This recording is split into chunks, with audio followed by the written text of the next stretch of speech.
In the heart of a busy city, there stood a quaint, old apartment building with ivy creeping up its brick facade.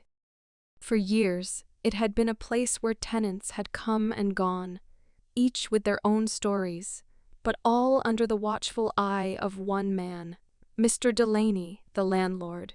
He was a man of routines, often grumbling under his breath and keeping to himself. To the people in the neighborhood, Mr. Delaney was a relic of the past, someone who prided himself on his old-fashioned values, which, unfortunately, included a deep-seated prejudice. One rainy afternoon, a young woman named Simone entered his office with a hopeful smile. Simone had recently moved to the city in search of a fresh start and had been excited to find the charming apartment in the heart of town. She had done her research and found that the rent was reasonable, the location perfect, and the unit had a warm, welcoming vibe that she couldn't resist. After touring the apartment, Mr. Delaney had shown no signs of hesitation when he handed her the lease agreement as she signed the documents. Mr. Delaney's eyes lingered on her a little longer than necessary. But Simone thought little of it. She had been in and out of similar situations before, never letting anything cloud her excitement, however.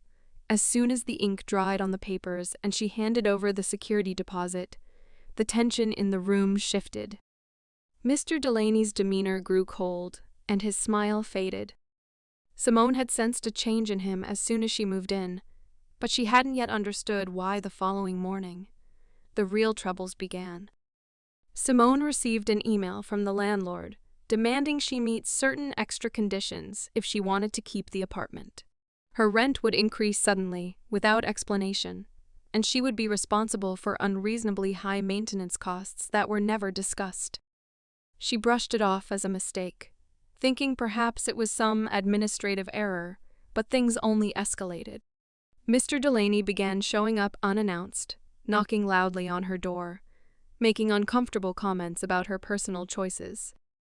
His presence became more invasive, and the once comfortable apartment now felt like a prison one evening. Simone confronted him. "Mr. Delaney, I'm not sure why you're making all of these demands. I'm paying rent on time and following the rules." "This isn't right." Mr. Delaney's eyes narrowed as he leaned against the doorframe. "It's just, I've been in this business for a long time. Some people don't know how to take care of things. You're different." You know, Simone was no stranger to discrimination. But the subtlety of his words stung. She knew exactly what he meant. She took a deep breath.